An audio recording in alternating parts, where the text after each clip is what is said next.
Salam Bapak Ibu yang diberkati Tuhan.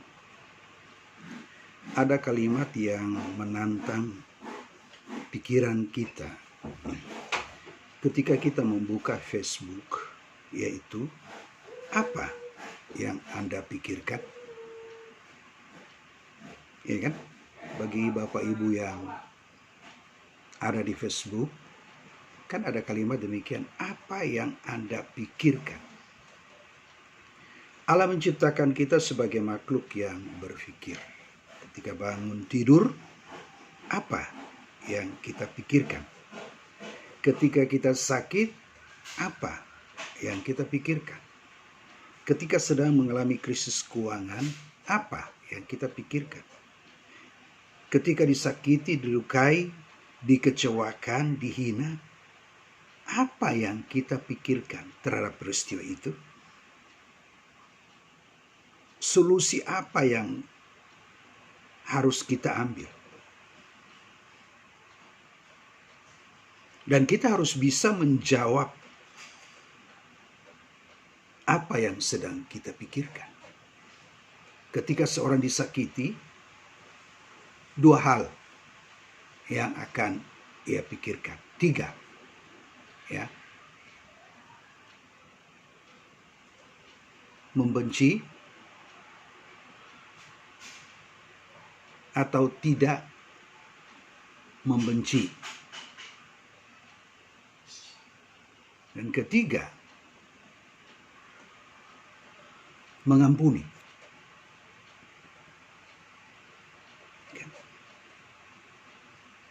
Jika kita salah menjawab pertanyaan apa yang kita pikirkan, maka kita akan menjadi korban dari apa yang telah dipikirkan. Senjata makan Tuhan. Amin. Kalau mau jujur, setiap persoalan yang kita alami dalam hidup kita, ada kalanya kita salah mengambil keputusan. Ya, terburu-buru, tidak melibatkan Tuhan, tanya Tuhan, ya, terburu-buru. Jadi ada persoalan yang memang karena kita salah mengambil keputusan, gegabah, sok tahu, sok kuat, sok pintar. Jadi nggak perlu tanya Tuhan, nggak perlu tanya orang-orang yang sudah dewasa di dalam Tuhan. Karena apa? Sudah jadi orang yang serba tahu. Cara berpikir yang salah akan merusak hidup kita. Sehat dimulai dari hati, sakit juga dimulai dari mana? Dari hati. Mari kita baca dalam Ibrani pasal 12 ayat yang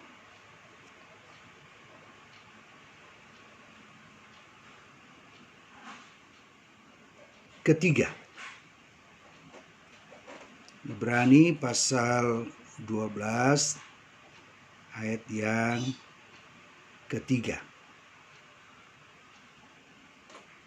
Ingatlah selalu akan Dia yang tekun, menanggung bantahan yang sehebat itu terhadap dirinya dari pihak orang-orang berdosa, supaya jangan kamu menjadi lemah dan putus asa.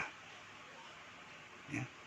Jadi ada akibat baik kalau kita mengingat Yesus. Ya. Pada waktu kita menghadapi persoalan. Dan sudah tentu ada akibat buruk kalau yang kita ingat bukan Yesus, tapi yang kita ingat orang-orang yang sudah melukai, menyakiti kita, merugikan kita. Kita anggap sudah memalukan kita, mempermalukan kita, sudah melecehkan kita. Kalau yang kita ingat cuma orang-orang yang sudah melukai kita, akibatnya apa? Ingatan itu akan menjadi tali yang mengikat kita, menjerat kita. Dan bukan kesembuhan, pemulihan yang kita alami, tetapi sakit penyakit roh, sakit penyakit batin. Ya, di apapun persoalan, apapun masalah yang sedang kita hadapi hari ini, ingat, perhatikan kalimat ini. Supaya jangan kamu menjadi lemah dan putus asa. Nah, jadi kalimat ini adalah istilah atletik bagi pelari yang terengah-engah, ngos-ngosan, dan jatuh pinsang setelah suatu lomba lari yang keras. Secara spirit, semangat, gairah, kita juga bisa menjadi lemah dan putus asa karena kita telah menata dan menggunakan pikiran secara salah. Men. Kalau para pelari yang melewati lomba lari yang keras, mereka bisa pingsan. Fisik mereka bisa jatuh, kita juga secara roh bisa pingsan. Kenapa? Karena telah mempergunakan pikiran kita secara salah. Objek berpikir kita bukan lagi ingat Yesus, pandang Yesus, ya. Tetapi yang menjadi objek berpikir kita, yang kita pikirkan sebelum tidur, ya, berangkat tidur sampai susah tidur, hanya orang-orang yang kita anggap sudah melukai hati kita. Padahal kalau mau jujur, soal konflik antara kita dengan kita, kalau mau jujur, tidak hanya orang yang melukai hati kita, kita juga ikut berperan. Oke, kita dilukai.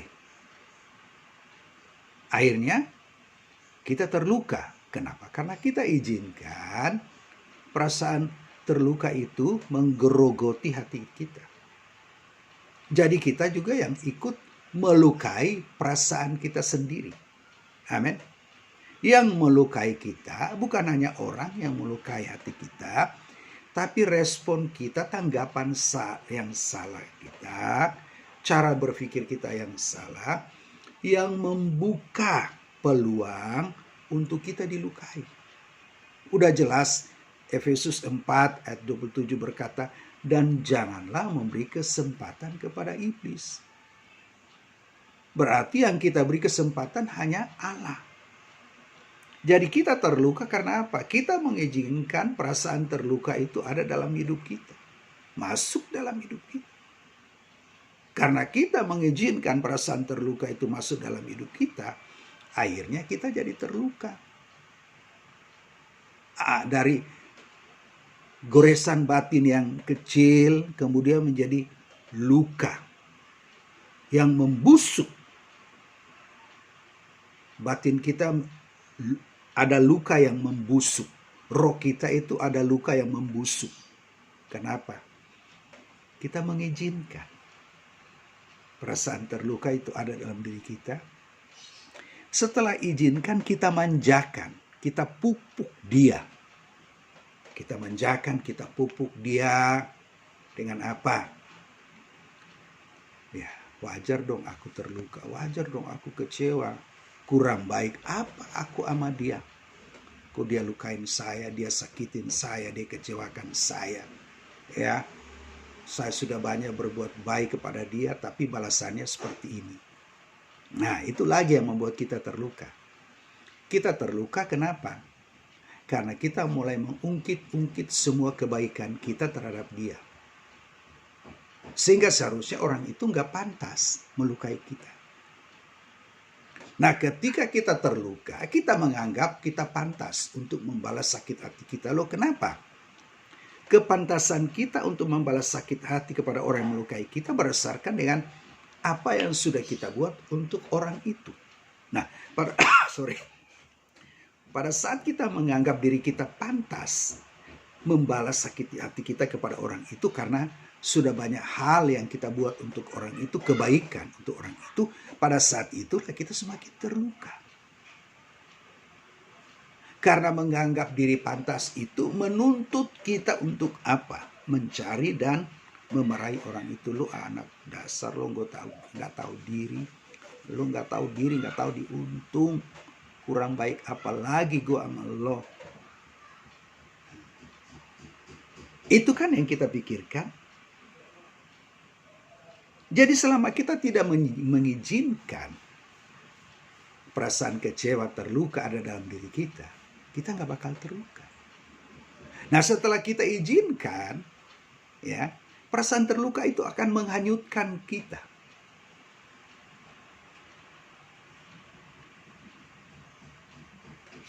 Objek berpikir kita bukan lagi Yesus yang tergantung di salib, tetapi wajah orang yang kita anggap sudah melukai hidup kita dan mengecewakan kita.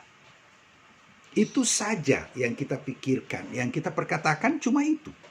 Dari terbit matahari sampai terbenam, cuma orang itu yang menjadi pokok perbincangan, pokok perkataan saya, yang telah mengganggu emosi saya, dinamika perasaan saya, orang itu.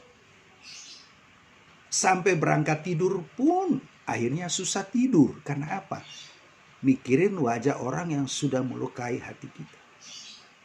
Kalaupun bisa tidur, sampai tidur pun mimpi wajah orang itu. Coba, menderita nggak Bapak Ibu kalau punya pengalaman seperti ini? Menderita nggak memiliki pengalaman hidup seperti ini? Makan nggak enak, mikir orang itu. Tidur nggak enak, mikirin orang itu. Kerja juga nggak produktif. Di pekerjaan nggak produktif, pelayanan nggak produktif. Membangun keintiman keluarga, istri, suami, anak juga nggak produktif. Loh kenapa? Ada sesuatu yang mengganjal dan mengganggu kita. Nyanyian kita tiap hari cuma nyanyian putus asa, nyanyian sakit hati. Nadanya fals. Nggak ada nyanyian sukacita, nggak ada nyanyian kemenangan. Nyanyian kita cuma itu. Nyanyian kekecewaan, sakit hati, luka hati. Lo kenapa? Karena kita sudah salah mempergunakan pikiran kita. Kita tidak menjadikan Yesus sebagai objek berpikir kita, tetapi orang-orang yang melukai hati kita yang telah kita jadikan sebagai objek berpikir kita. Padahal firman Tuhan katakan, ingatlah selalu akan dia. Bukan ingatlah selalu akan orang itu yang sudah melukai kita, menyakiti kita, membohongi kita, membuli kita. Ingatlah selalu akan Yesus. Nah, seorang istri terluka karena dia ingatlah selalu akan suami. Nah, yang dia ingat cuma yang buruk. Akhirnya apa? Luka batin, luka hati. Rohnya terluka, batinnya terluka. Kenapa? Objek berpikirnya cuma pikir, ingatlah selalu akan suami. Suami yang jahat, suami yang buruk. Oke, itu kenyataan. Fakta ya. Bahwa memang ada suami yang jahat sama istrinya. Main serong, main hati. Main gila dengan perempuan lain. Itu kenyataan. Itu kenyataan. Nah, yang menjadi masalah, mau hidup dalam kenyataan kekecewaan atau hidup dalam kenyataan bahwa Yesus lebih berkuasa dari kenyataan persoalanmu yang telah menyakiti. Tinggal pilih yang mana. Gak bisa dipungkiri itu real. Hari ini seorang ibu terluka, kecewa, sakit hati. Bahkan mungkin ada yang punya rencana untuk bunuh diri dan cerai. Itu kenyataan. Gak bisa dipungkiri. Nah, yang menjadi masalah, mau hidup dalam kenyataan sakit hati atau mau hidup dalam kenyataan kasih karunia Allah. Mau hidup dalam kenyataan kasih sakit hati atau mau hidup dalam kenyataan Allah mengampuni, Allah memberi kekuatan, Allah memberikan kesanggupan. Pilih mana? Mau hidup dalam kenyataan sakit hati atau mau hidup dalam kenyataan oleh bilur-bilur Yesus, rohmu yang sakit sudah disembuhkan Tuhan. Nah, kalau kita memilih hidup dalam kenyataan sakit hati, kita nggak bakal mengalami kesembuhan. Tapi Tuhan berkuasa, ya Tuhan berkuasa. Tapi Anda memilih hidup dalam kenyataan sakit hati. Nah, untuk keluar dari kesembuhan batin, luka hati, luka batin, Anda harus memilih hidup dalam kenyataan kasih karunia Allah, anugerah Allah, kemurahan Allah, hidup dalam kenyataan pengampunan, mengampuni untuk diampuni, diselamatkan untuk diselamatkan, hidup dalam kenyataan belas kasihan Allah, melihat suamimu bukan sebagai objek untuk engkau balas dendam, tetapi sebagai objek untuk engkau bagi kasih Allah, bagi pengampunan Allah, bagi kelepasan dari Allah, bagi pemulihan Allah. Di situ maka Anda akan mengalami kesembuhan luka hati. Jadi jangan hidup dalam kenyataan sakit hati. Hiduplah dalam kenyataan kasih karunia Allah yang sudah menyelamatkanmu, yang sudah memberikan engkau kekuatan untuk tetap pada salib. Ingatlah selalu akan Dia. Amin. Ingatlah selalu akan Dia. Dia, Yesus yang kita ingat, itu pernah buat jahat sama kita enggak? Enggak. Kita jahatin Dia, Dia baik sama kita. Kita lukai perasaan, Dia ampuni. Kita buat dosa, Dia tebus kita. Coba. Jadi kalau ingat Yesus, ingat sesuatu pribadi yang baik, yang penuh kasih. Ingat Yesus, ya, luar biasa. Dari salib mengalir anugerah, pengampunan, keselamatan, kasih karunia. Kenapa berkat kita nggak hidup dalam berkat surgawi? Gak hidup dalam kuasa salib, kuasa kebangkitan Kristus, kuasa pengampunan, kuasa pendamaian Kristus. Kita hidup dalam kenyataan. Nyatanya aku sakit hati. Iya, karena Anda hidup dalam kenyataan sakit hatimu. Tidak hidup dalam kenyataan pengampunan Allah yang berlimpah untuk. Mikir dong, jangan salah mikir. Jangan salah mempergunakan pikiranmu untuk selalu mengingat Dia yang sudah melukai. Dia suami yang sudah melukai, dia istri yang melukai, dia orang tua yang sudah melukai, dia anak yang melukai, dia saudara yang sudah melukaimu, dia pendeta yang sudah melukai, dia jemaat yang sudah melukaimu. Hidup dalam kenyataan seperti itu membuat kita terbelenggu, diperbudak oleh sakit hati. Tapi ketika kita hidup dalam kenyataan kasih karunia Allah, kita akan bebas dari kebencian. Amin. Bapak Ibu, tepuk tangan yang meriah dulu bagi Tuhan kita Yesus Kristus. Haleluya. Kita lanjut. Bapak Ibu yang diberkati Tuhan. Jadi kalau kita hidup dalam kenyataan sakit hati, kita akan melewati hari-hari yang sangat melelahkan, meletihkan. Roh kita letih, fisik kita ikut letih. Karena apa? Tekanan darah terganggu, persendihan mulai terganggu, pernafasan terganggu, kesehatan terganggu. Roh kita letih, roh kita berbeban berat. Gak memiliki semangat, gak memiliki gairah. Hidup dalam kenyataan sakit hati itu sangat melelahkan dan meletihkan. Energimu terkuras.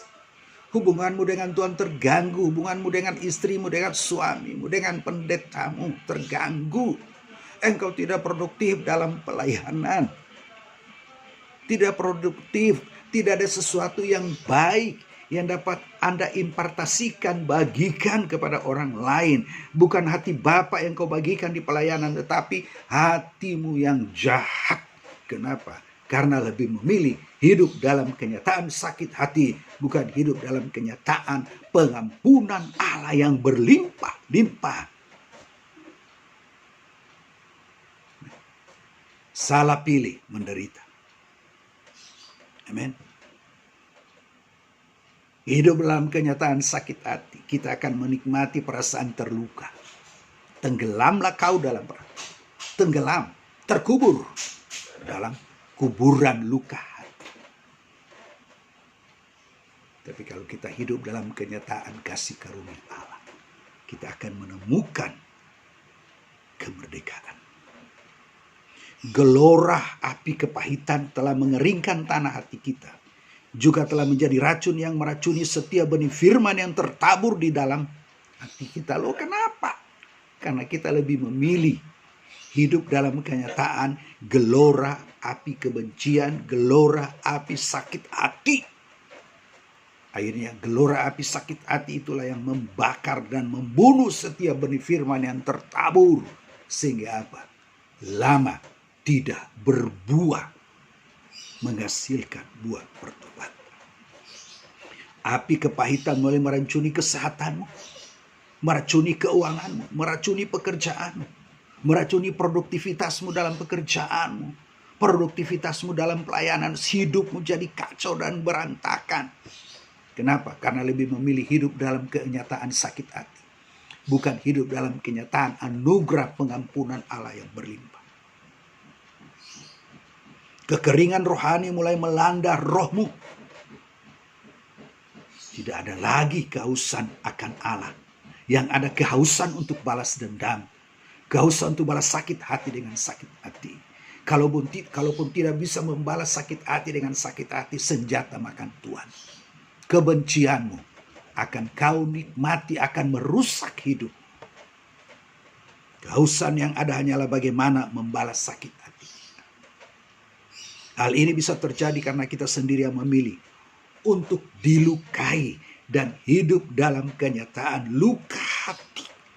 Dan memberikan kesempatan penumpang gelap, kuasa iblis ada dalam diri kita. Dan dia mengambil keuntungan dari setiap konflik batin kita. Kalau Allah mengambil keuntungan dari setiap konflik batin kita, yang kita alami kesembuhan, kelepasan, pemulihan. Amin. Penghiburan, sukacita, damai yang melimpah. Tapi kalau iblis mengambil keuntungan dari konflik batin kita, yang ada, kita akan putus asa, stres, depresi. Allah mengambil keuntungan, artinya apa? Dia mau mengampuni kita. Dia mau memulihkan kita. Dia mau menyembuhkan kita. Amin.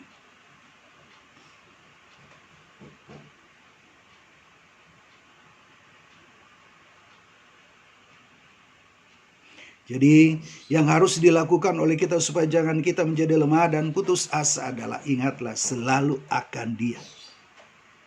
Think over. Yang selalu diingat adalah ketekunan Yesus pada waktu menanggung bantahan.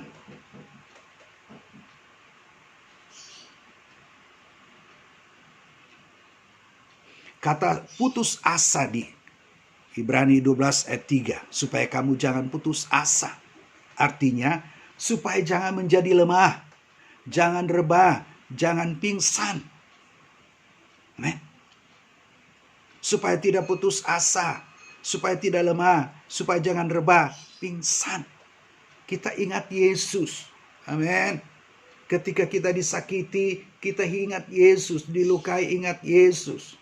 Amin. Dengan ingat Yesus, kita tidak memberikan kesempatan kuasa jahat ada dalam hidup kita. Dengan ingat Yesus, kita tidak hidup dalam kenyataan luka hati. Tetapi dengan ingat Yesus, kita hidup dalam kenyataan bahwa Kristus sudah mati, menebus kita, ada kuasa kebangkitan yang membebaskan dan melepaskan kita. Ingat orang yang membenci kita, kita akan lemah dan putus asa. Tapi ingat Yesus, kita tidak akan lemah dan putus asa. Ada kekuatan. Ingat Yesus, dari salib mengalir anugerah, pengampunan, keselamatan, kesembuhan yang luar biasa. Amin Bapak Ibu. Jadi apa yang Anda pikirkan hari ini akan menentukan kesehatan Anda. Bapak Ibu yang diberkati Tuhan, pilihlah untuk tidak lagi hidup dalam kenyataan sakit hati. Pilihlah hidup dalam kenyataan bahwa hidupku sudah ditebus. Yang memiliki hidupku bukan sakit hati, bukan kebencian, bukan kekecewaan. Tapi seluruh hidupku sudah menjadi milik Tuhan. Ketika Yesus menebus hidupku, seluruh hidupku tersita. Tidak ada yang tersisa untuk aku memikirkan kebencian. Tetapi seluruh hidupku sudah tersita oleh penebusan Kristus. Karena seluruh hidupku tersita. Apapun masalah, apapun persoalan yang kita hadapi hari ini, cuma pandang Yesus. Haleluya. Tuhan Yesus memberkati. Amin.